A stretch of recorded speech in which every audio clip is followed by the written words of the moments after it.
Welcome to the MFR Coaches podcast, where we talk about how you can create a six-figure MFR practice. I'm your host, Heather Hommel. Not only have I been practicing MFR for 11 years, I'm also a life and business coach, especially for MFR therapists. My goal is for you to understand how to get fully booked, how to talk to your clients, and how to make sure they understand what's possible for them with MFR treatment. I'm here to help you stop under-earning, overworking, and burning out. I'll lend support so you can create the MFR practice you've always wanted. Learn how you can do it too, even if you live in a tiny town, and even if you're just starting out, and even if you've ran your practice for years. Let's go.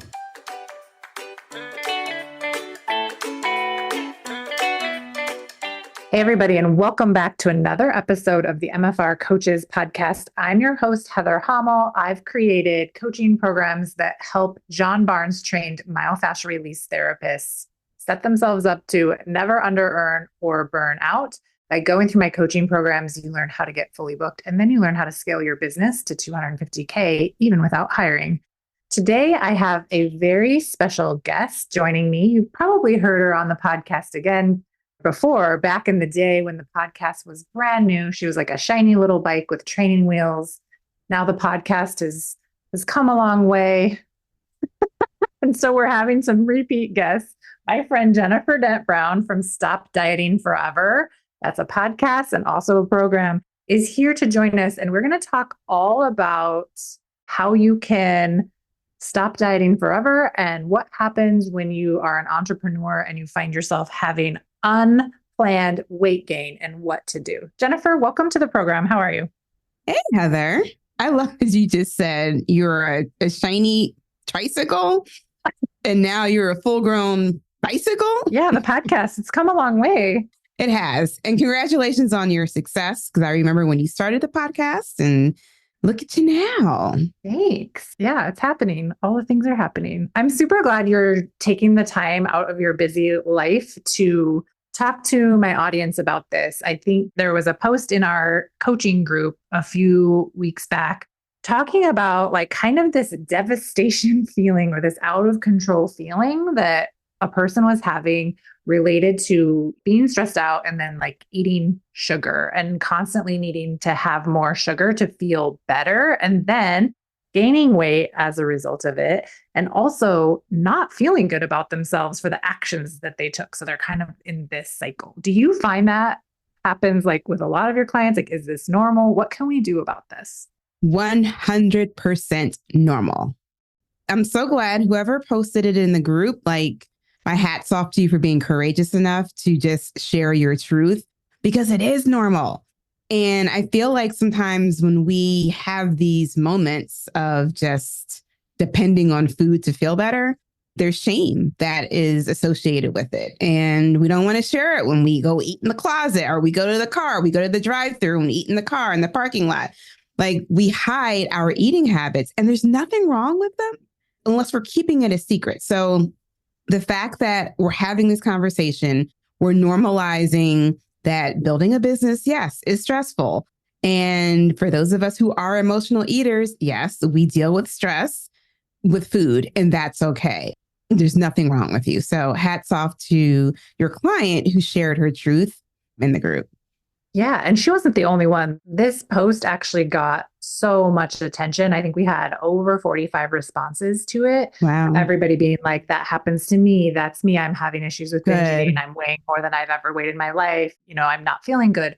So I just think it's not a one person problem. And it's not just for females. It's, you know, the males in the group too. It's like, can you have success in your business and live in the body that you want and feel good? You can have it all. Yeah. Can we have it all? And like, can you please give me the recipe? You could totally have it all. But here's why it's so jarring when you're building a business, because as a new entrepreneur, or you're like learning how to build a business, how to build a successful business, you're growing very quickly. It pushes a lot of buttons that you weren't experiencing before when you were just, you know, doing MFR work part-time or doing it as a hobby. It was like, whatever. So now when you're in it, And all of those triggers are being pushed at the same time. Of course, your go-to is to go eat the food if you don't know or have any other strategy in dealing with it. So that's why I'm not surprised that that post went viral and so many other people were chiming in and understanding like, oh yeah, that's me too. That's me too. Because building a business is, Yeah, it's a thing. it's stressful. Right. And I think I do this thing now where I'm just busy all the time. That's my thought. Mm-hmm. And eating and exercising and food like kind of comes at like there's a price that's being paid here because like I'm prioritizing maybe a meeting or a work thing, or I get more out of interacting with my group than I do out of interacting with the food or making conscious food choices. So it just becomes like a secondary thing. And then all of a sudden you're like, hey, my pants are angry at my body right now. Who moved this button on these pants? Yeah. Whose pants are these? Yeah. Yeah. It's just one of those things. Like I actually had to deal with the same issue when I was scaling my business, trying to leave my full-time job to take my part-time coaching business to full-time. I gained like 20 pounds in that process because there was so much happening. As a weight loss coach. Right? So I had to go seek help to like get all of my thoughts together because I'm like, what is happening right now? Like, I just thought that I was going to like, yeah, I'm leaving my job. Yeah, I'm going to be an entrepreneur. Yeah, I'm going to make 6 figures and it was going to be super easy. I had no idea what was happening. And it was so interesting because I didn't even realize my eating habits had changed. Like it just snuck up on me. I just remember one of my habits, and your clients may be able to relate to this, is like when I would get out of a meeting or it was time for me to like start something new or I had to focus. And all of a sudden I felt very overwhelmed. I'm like looking at the to-do list. And I remember I would get out of these meetings. This is when I had my full-time job. And I'm thinking like, oh, I got to meet this client. I got to do this business stuff on the side. I would immediately like just push myself away from my desk and like, oh, I need a break and go right to the kitchen because I work from home. I just need a little something, right? And it wasn't like I was binging on Oreos or eating a dozen donuts. It was like a handful of nuts here, a bite full of last night's lasagna in the refrigerator, like just those little bites, licks, and tastes. I call them the BLTs to just soothe the anxiety. But at that time, I didn't know it was anxiety. I was just like, oh, I'm hungry. I need something to eat.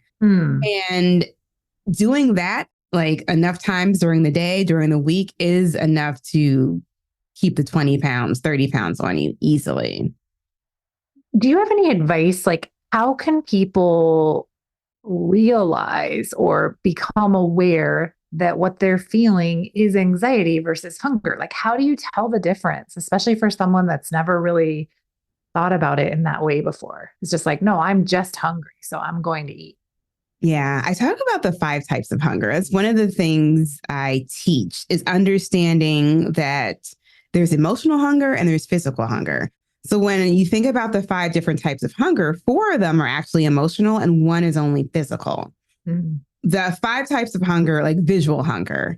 So you walk past the kitchen table and you see a box of donuts or you see the cookies. Visual hunger. 5 minutes ago, you were not hungry. You were not thinking about cookies, but all of a sudden you walk by and you're like, cookie. Or you see someone else. And like, I always use this as an example because I do this all the time. When you go to a restaurant and you're like looking at everyone else's who's already eating, like you're like looking, what are they eating? Are you like looking what the server's bringing out? And you're like, oh, that looks good. Like, what is that? It's like you need to see something and it just creates like a desire to eat the food. So that's visual hunger, which is emotional eating. And then we have limbic hunger, which is definitely fear of not being able to eat later. So your clients can probably relate to this if you have back-to-back clients. And you're like, man, I'm not going to have a lunch break until like 4:00. And so you eat ahead of time for fear of being hungry later or not being able to get to food in case you get hungry. So that is emotionally driven hunger.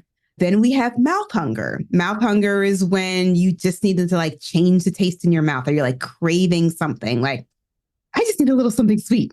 Mm-hmm. I need something, right? So that's mouth hunger. And you go find whatever that thing is to satisfy the mouth hunger. And then there's this regular old physical hunger. And so many of us are disconnected to what our true physical sensations of hunger feel like in our bodies.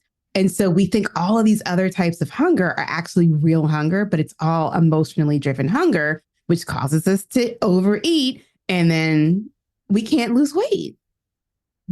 So even if we think we're not eating that much during the day, chances are we're still overeating in some capacity through the bites, licks, and tastes that we're like not even consciously aware that we're doing those things. Absolutely. And for me, I remember it wasn't even about like, I wasn't eating like quote unquote terrible foods. I was like eating cassava chips and kale chips, like just too much. Mm-hmm. It was just too much. And it wasn't fueling my body. It was just feeding an emotion, which I was completely unaware of. So what I teach my clients is like, when you hear that voice in your head, like, oh, I'm hungry. Oh, I think I can go get something to eat.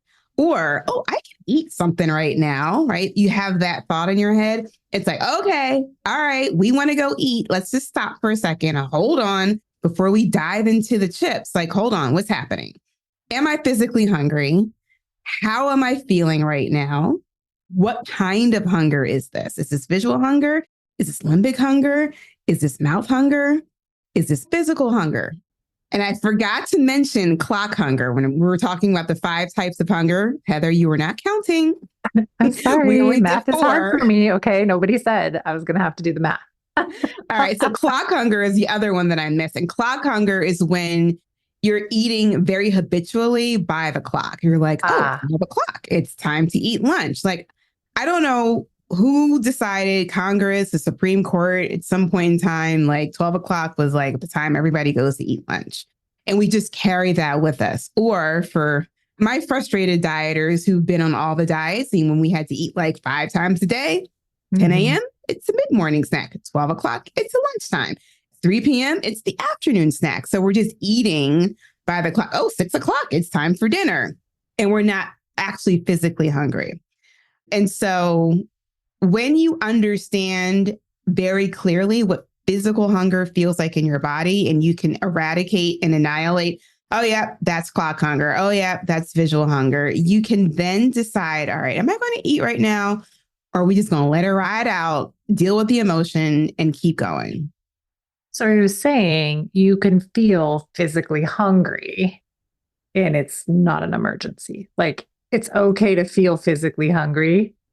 Are you serious? Yes. Because why do I always feel like I'm going to die? Like, when I get to like, and I know I'm not alone, so I'm, whatever, I'll call myself out. It's my podcast. Let's talk about me.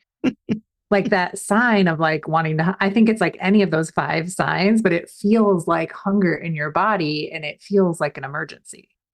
So that's also a characteristic of understanding what physical hunger feels like versus emotional hunger. Okay. Emotional hunger usually comes on real strong. Yeah. It's like Doritos that I really need those Doritos. Yes, exactly. It's urgent. Like, I need a Snickers bar. I got to have that cookie. It's like, I got to get something to eat right now. It's very like, got to eat. Versus real physical hunger is like a wave. It like rolls in. It's like, hey, we're about to be hungry soon. And you notice it, right? You might feel a little something in your tummy. You might feel like rumble or something. But if you keep doing what you're doing, it disappears. Like, it goes away. And then it will roll back in like a wave and say, oh, it might be a little bit stronger. And then you're like, oh, okay. This is like, physical hunger. And it might feel like a hollowness in your stomach, or you might feel the rumble in your stomach. Okay, that's physical hunger. We can actually have something to eat. So you should be waiting until you have that like rumble in your tummy. Yes. Then it's like, for sure, like you're hungry for food, not you're emotionally hungry for something. Correct. And one good way to understand, like, is this physical hunger or is this emotional hunger? Is if you think it's an emotional hunger, just say, okay, well, how am I feeling? You got to name it and claim it. Identify how you're feeling. What is the emotion? For most of us, we did not learn emotions in school. We were not taught different emotions besides, I'm good, I'm great, I'm bad, I'm sad, I'm angry. That's it. Right. But there is a whole array of different types of emotions that we can experience as human beings. And when we learn, I teach my clients to become emotionally literate. When we learn how to become emotionally literate and understand, oh, this is stress, or this is anxiety, or this is rejection, or this is shame. Or shame. Oh, shame is a good one. Shame is the one we never want to identify. We're like, anything but the shame, anything but the shame. I don't want to feel that. Yeah. I don't want to feel it. I think this is so good, especially like for people that are already, exposed to coaching, that are already in my container, that already understand how to use the model. For all of you listening, you guys can listen to this podcast and literally take the emotions that you're processing in your business, like when you're overcoming objections or what have you, and you have a feeling and you have awareness around that, and you go and you do your thought dump and you do a model, like you can do this same process around food and your emotions. Like you're just becoming emotionally literate, like at a new level or a new plane of existence, right? You're getting emotionally literate with your interactions with your patients and your business and your money. And now it's time to think about doing it with your relationship with food and hunger. Yeah. And you just understand that food is your go-to. So even if you're experiencing rejection with your patient, they say no, you make them a sale and they're like, no, and you feel rejected. Like you see that right in the moment, like, oh, I feel rejection. But if you don't like acknowledge and deal with that emotion, you're going to carry it into dinner time. You're going to go home. You're still going to be carrying the rejection. And what's going to happen is you're going to find your spoon in the Ben & Jerry's ice cream, dealing with the rejection or not dealing with the rejection because you haven't dealt with it at work. Yeah. Like you're just going to bring it. It's just going to continue with you. And then when you don't have the awareness around it, you don't have the opportunity to pause and maybe just be like, you know what? I feel really rejected right now. Like I am just in the rejection station right now. I've pulled all the way in. We're filling up the tank and, like we're just sitting in it. I don't know. I'm like, hey, you guys want to come feel rejected with me? Like, should we just spend some time processing? No one wants to do that. We had to learn how to do it ourselves. Yeah. Especially, I like to teach transition time. You may teach this too, Heather. Is like, all right, end of the day, before you leave your office, before you leave, let's just do a thought dump, a brain dump. Like, how are we feeling about the day? How are we just leave it on paper? So you're not taking it home with you. You're not taking the stress of your day, the angst of your day, even the celebration of your day. Like maybe you got some new clients and you're like, oh, we got to go celebrate. Like what restaurant are we going to? Right. And we also think that celebration is an emotion that needs to be fed. So if we just lay it all on the table before we end our day, then we can move into the second part of our day, the evening time, kind of like with a clean slate, and we're not eating our emotions. And we can make those decisions of like, oh, I did decide I was going to eat, grouper and Brussels sprouts for dinner, and that's what I'm going to eat. We're not going to McDonald's. So it's like giving yourself space to maybe set a plan ahead of time and then honor that plan, even while feeling whatever emotion you're feeling that makes you want to go and have McDonald's instead. Or maybe you did plan to have McDonald's, but now you're having McDonald's planned and not because of an emotional need. Right. And you're not supersizing it. You're not supersizing even if you had a plan, you're now like, unless you planned for it. You're like, today I'm going to supersize it. Only on Fridays. If you enjoy this podcast, please take a minute to rate and review it. When you take the time to rate and review the podcast, it helps other people to find it and enjoy it too. And the more MFR therapists out there using this as a resource to start or tweak their business, the better the world gets. So take the time, rate and review the podcast. Let me know how it's going. How's it helping you? Thank you so much for your time. Now back to the episode. I just think it's so important to understand how we're feeling and being able to name those emotions, because just acknowledging it, it diffuses the intensity. It does. I've been really dealing with processing rejection, and I've just been literally walking around all week and I'm like, I feel super rejected right now. Like I'm feeling rejected. And then I'm just like, this is wild. And it has like less power. And also it's kind of makes it funny to me in a way. And I'm really good at like processing with humor. You know me. So it makes it lighter and not so serious and not so heavy. So it's just like it's naming it. Doesn't mean I feel good about it. But it's like, yeah, I'm just like in the rejection soup. Love it. Here it is. Great. It normalizes it. Yeah, it normalizes it. I don't have to do anything about it. Nobody has to fix it for me. Right. Yeah. It's just, it is what it is. Like, oh, damn, I had a crappy day today. Everybody said no to me today. I feel rejected. Yeah. Feel rejected. And it just normalizes it. And then, the rejection passes. Yeah, it does. Like even just saying it out loud, I'm like, yeah, I totally don't even feel like that anymore. See? But I know what I felt like when I was walking around in the kitchen saying that, like drinking my coffee. And so for the person who can't acknowledge rejection or whatever that emotion is, not only are they in the kitchen drinking coffee, but they're also, taking a bite of the kids' waffle, or they're eating some chocolate from last night's dessert or whatever, right? It's like that extra little thing because they feel so uncomfortable with that feeling, which is literally a physical, and your people understand this, it's a physical vibration in your body that can show up as like tightness or, pain. It can show up as like achiness or just, very, very uncomfortable. So fascinating. So I think for all of the listeners, whether you're in coaching right now or you're not, and you just love listening to this podcast, think about when you have your next craving or whatever, and like think about taking a pause and like actually asking yourself like what you feel like in your body. Are you having an emotional response that's making you feel hungry, but you actually feel sad? And could you give yourself just like that little moment of time to reflect on that? Doesn't mean you have to change your behavior or anything, but just like having that awareness around it, I think would be fascinating. Totally. It's like, okay, I'm feeling overwhelmed right now. Yep. This is what overwhelm feels like in my body. I feel it all tense in my shoulders. I feel it in my upper back. Yep. That's overwhelmed. Okay. Now I'm going to go have a donut. But at least you're being intentional about eating the donut because of the overwhelm versus not even acknowledging how you're feeling and just going to get the donut. Yeah. And then you feel better for half an hour and then you feel some sort of way about eating the donut.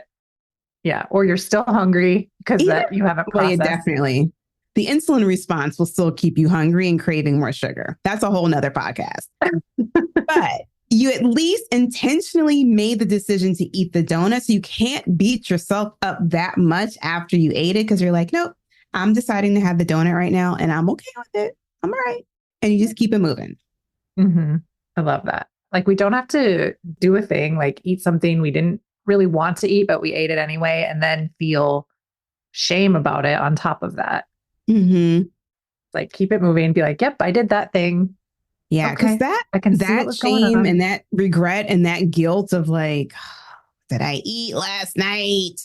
It just throws your whole day off and it just takes up so much extra energy that you could be thinking about something else. I remember when I used to struggle with my weight, literally the first thing I did every morning before I got out of bed was feel how big my stomach was. I would like put my hands on my stomach and then I would think back, oh God, what did I eat last night? What did I eat yesterday? And then from there, I would decide whether I was going to have a good day or whether I was going to have a bad day, right? But it was always some level of self-judgment, beating myself up for my previous night's food sins. And that literally was my pattern every day. How did you get through that? That seems terrible. As decades, girl. Decades. That's why I do what I do now. But yeah, it was decades. But if I like my stomach felt flat, then I would feel like all self-righteous of like, oh, I did good. Like we did Mhm. good. But then later in the day, that thought of like, I deserve a treat. I've been good pops in. And then it's like this never ending cycle. I go find something to eat. And then here we go again. Mhm. And then tomorrow you don't have the flat stomach. So then you have to be mad about that too. Yeah. Exactly. That's like me sometimes when I'm like, I totally had broccoli today. Yay, me. I had broccoli, so I can do whatever I want. Yes. So this is one of the things I teach is to just remove the label from food. Mm. Right? Food is neither good nor bad. It's just food. It is as neutral as the air we breathe. So say more about that. Like, what does that mean? Like, I could literally eat anything I want as long as I'm not allergic to it. So there's no such thing as a bad food. Well, yeah, you should not be eating anything that's going to give you some type of allergic reaction. But it's society and the society that we've been raised in that we have labeled all of these foods as good food or bad food, where really everyone's individual body reacts to different foods differently. So when we say, oh, I'm eating so badly, I can't believe I'm eating this, then we just bring along the struggle bus story of like, I can't lose weight and I can mess up and I can't be consistent and I'm so terrible because I ate pizza, right? We just give ourselves all of this grief because we ate pizza. Or on the flip side, when you're like, oh, I'm hungry today. I've had salad all week. Like I've been so good. And we feel like self-righteous about what we've been doing, which is, not necessarily the best thing either. Because eventually you're like, well, hell, I just need some French fries. Like I've been eating all this salad, like give me the fries. So when we remove the label from the food, like we just decide this is food and we give ourselves permission to eat the food, whether it's good or bad. We choose the foods we want to eat based off of how we want to feel later. It just takes so much pressure off of eating and like planning to eat and thinking about eating. Yeah. You just decide how you want to feel 60 minutes, 90 minutes later. Do I want to have a lot of energy because I have 8 clients today? Yeah. So maybe I'm not going to eat something that's going to make me feel sluggish and bloated and tired. Am I on vacation and I'm not doing anything but sleeping on the beach today? Yeah. So I'm good. Like, pass me the margarita, please. I'm good. I love that. That's so interesting. I don't think I ever considered that when I had my physical practice, how what I ate for lunch was going to affect me later. I think I just really was like, rush, rush, rush, patient, patient, patient, lunch break, eat as fast as you can and get back to work. And then like, gosh, yeah, now I'm thinking about all the times I like almost fell asleep while training people in the middle of the afternoon. It's like, oh yeah, I probably could have like slowed down and made some better choices. So if this is happening to you out there, think about that. How do you want to feel 30, 60, 90 minutes after you eat? And what do you have left to do that day? Yeah. So like making those decisions ahead of time would be super helpful to feel better, have more energy and feel nourished instead of sluggish. And yeah, if you're on vacation, have that margarita and take a nap on the beach. And understanding what foods for you give you that energy in the afternoon, because like Heather, you may have cabbage, right? Cabbage could be one food that like, you're like, yes, I feel great after I eat cabbage. I'm not eating cabbage because I'll be farting and passing gas and I'll be bloated and all the things. But a dietitian will look at cabbage as like, oh, that's a good food. That's a healthy food. You should be eating healthy. Guess who ain't eating cabbage? Me. Not you. We don't want you to have the farts. No. It's not good for me. So all of my clients decide, like you have to decide, okay, these are the foods that I know my body feels really good when I consume them. These are the foods that my body can tolerate, but it doesn't necessarily feel great, like 90 minutes later or even tomorrow morning. And from this list, I'm okay with feeling a little bit bloated because I really love the salt on these French fries. And that's what I'm eating today. And I'm good with that. Yeah, I think that's really a really fun exercise and a simple exercise everyone listening could do tonight is like, do a list of all of the things that you eat that you know you feel really good physically afterwards, not just what you liked. Mm-hmm. And then also see out of those, what are the things that you love to eat or like to eat out of those? And how can you, bring more of the things that make you feel physically good into your refrigerator? Start picking those. And you'd be surprised. Like when you remove the label and you just give yourself permission to eat whatever, you'd be surprised. Like foods that a dietitian or a nutritionist would be like, oh, that's a bad food. And it's fine. Like I had a client, we call it an energy foods list. She had pasta carbonara on her energy foods list. Pasta carbonara is like, it's a tradition. It's a heavy meal. It's like cream and pasta and bacon, and it's delicious.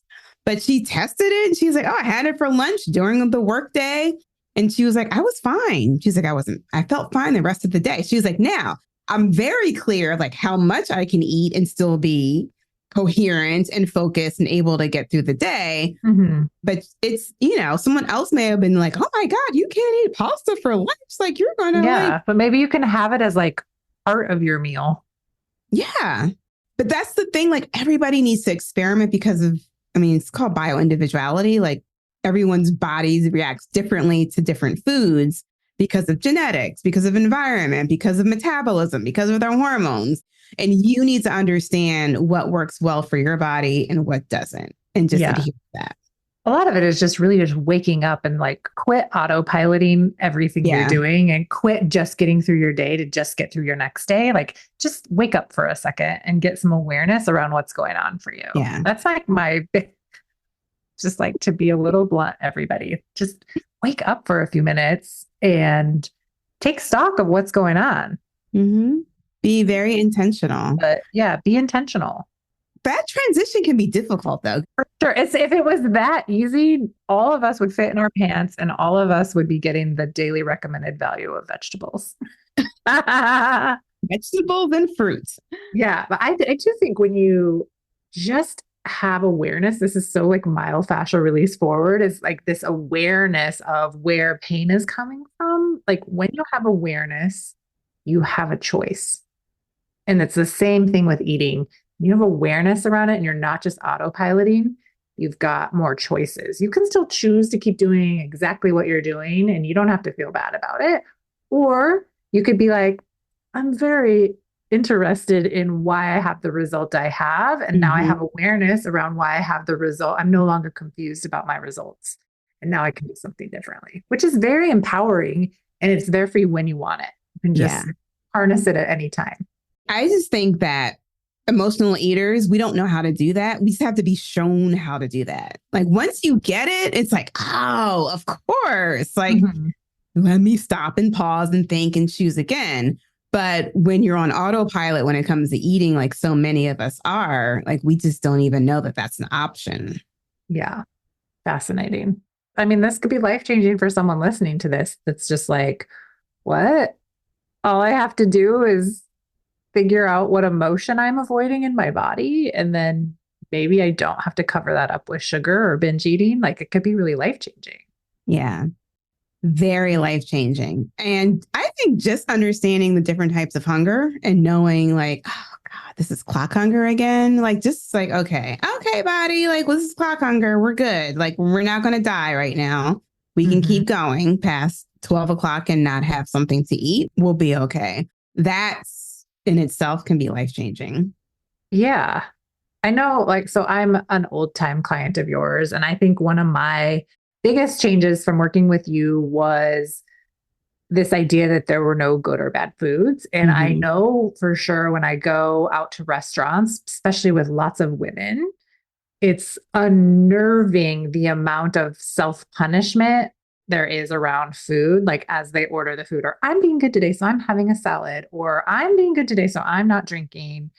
And I'm just like, I'm having a steak with gorgonzola. I'm like having all the things, right? Because I'm just like, I literally don't think of food as good or bad anymore, which is really freeing. It doesn't mean I always fit in my pants, but I do have much more awareness around the shame around food and the ability to go out and like, can we just quit having these conversations where everybody is just like self-righteous around what they're eating or what they're not eating, and just eat the food or don't eat it. Just sit down and enjoy the food. I always say you go out to eat with people because you should be interested in the people that you're eating with. Like focus on the people that you're with. The food will become secondary. But we put so much emphasis on like, oh, I'm going to this restaurant. Oh, they got the best wings. Oh, I'm going to have like all the things. We get so excited about the food, the people become secondary. So when you flip it and you focus on having a conversation with someone, like looking them in the eye and like really listening to what they're saying and like being intentional about connecting with them, it's like, oh, right. The food is here. I didn't even notice it. People think I'm crazy until they try it. Yeah. I'm like, just focus on the people, focus on your friends, focus on the family, and watch what happens to the food. And they always come back to me and they're like, you won't believe what happened. I'm like, what? I didn't even notice that there were nachos. I didn't have to lick my plate. That's so funny. Awesome. Well, I really appreciate you taking the time to talk to us about these things. And I think that this will be helpful for people. So like if you're out there listening to this podcast and, you're having these issues, where can people get more information from you? You want to talk about your podcast and where people can find you? But I love what you said at the top where you were like, stop dieting forever. It's a podcast and a program. And I was like, oh, that's good, Heather. I'm going to have to use that. So Stop Dieting Forever is the podcast. So you can search for me on any podcast platform. I'm on all of them. And you can just go to jenniferdent.com to learn more about how I work with my clients. I have a group program that is open through a couple times throughout the year. And I also work with still clients privately, one-on-one.